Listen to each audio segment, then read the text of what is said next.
France Inter.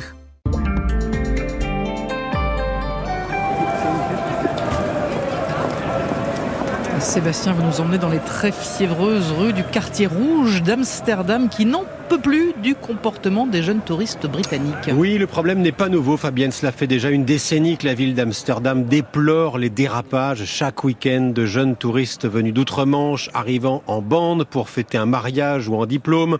Boris Johnson avait même été invité il y a une dizaine d'années par le maire de l'époque pour constater les dégâts par lui-même. Mais rien n'a changé. Les agences de voyage continuent de promettre des croisières sur le canal avec alcool à volonté ou des soirées steak and striptease avec des billets d'avion à 57 €. Le conseil municipal d'Amsterdam tente donc une nouvelle stratégie, des publicités ciblant directement les touristes britanniques de 18 à 35 ans.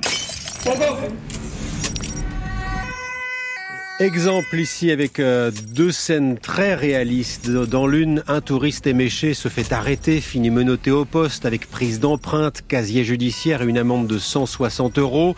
Dans l'autre, un touriste drogué finit inconscient, hospitalisé en urgence avec des séquelles cérébrales à vie. À la fin, ce message, stay away, restez loin, en clair, ne venez pas si c'est pour finir comme ça.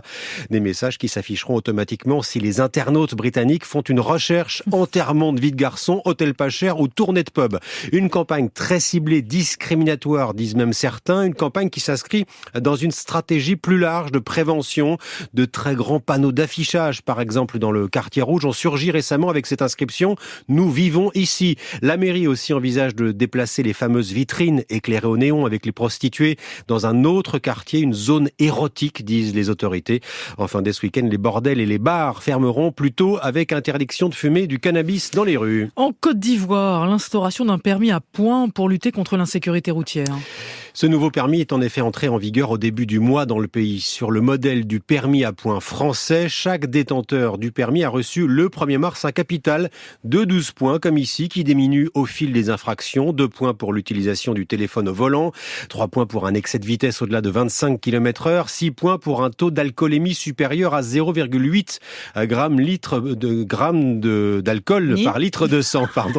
J'en ai un petit peu également. Des stages à 100 000 francs CFA, 152 € seront également mis en place pour permettre aux usagers de récupérer une partie de leurs points. 152 €, c'est quand même 25% de plus que le salaire minimum mensuel en Côte d'Ivoire. Pour autant, cet automobiliste n'y voit que du positif. Une bonne initiative parce que faut dire qu'aujourd'hui, il y a tellement d'accidents.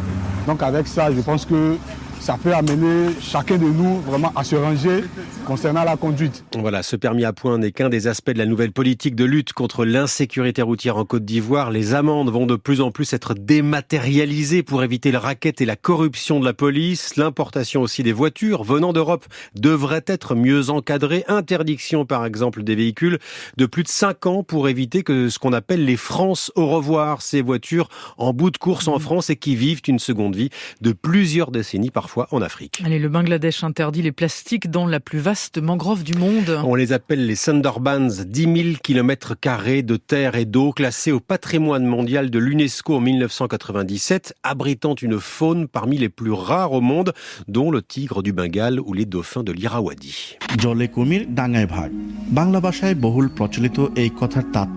Les Sundarbans, comme l'explique ce reportage bangladais, sont devenus très touristiques depuis quelques années. 200 000 touristes par an visitent la mangrove en bateau ou en barque, au point que toute la région est menacée par les bouteilles d'eau, les canettes, les assiettes jetables qui ont gravement endommagé l'environnement et la biodiversité. Le ministre de l'Environnement du Bangladesh a donc décidé en début de semaine d'interdire les plastiques à usage unique dans plus de la moitié de la zone. Rappelons que ces mangroves sont essentielles à l'équilibre climatique du pays. Elles protègent les côtes de l'érosion et des phénomènes météo extrêmes. Merci beaucoup, Sébastien. Si vous recevez du courrier, je vous l'envoie directement, je vous préviens. Merci beaucoup.